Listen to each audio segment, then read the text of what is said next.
منشیات کے عالمی دن پر سیکرٹری جنرل نے خصوصی پیغام میں کہا کہ منشیات بے پناہ انسانی مصائب کی جڑ ہے۔ منشیات کا استعمال لوگوں کی صحت اور تندرستی کو کھا جاتا ہے۔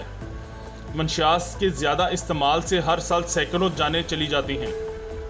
منشیات غیر قانونی طور پر مارکیٹوں میں آنے کی پیداوار کے ریکارڈ توڑ رہی ہے، دنیا بھر کی کمیونٹیز میں جرائم اور تشدد کو فروغ دے رہی ہے۔ انہوں نے کہا کہ جب میں پرتگال کا وزیر اعظم تھا تو ہم نے اس لعنت سے لڑنے میں روک تھام کی اہمیت کا مظاہرہ کیا۔ اس اہم دن پر آئیے ایک بار ہمیشہ کے لیے منشیات کے استعمال اور اسمگلنگ کی وبا کو ختم کرنے کے لیے اپنی لڑائی جاری رکھنے کا عہد کرتے ہیں۔ ناصر محمود، نیوز ورلڈ اردو، لاہور۔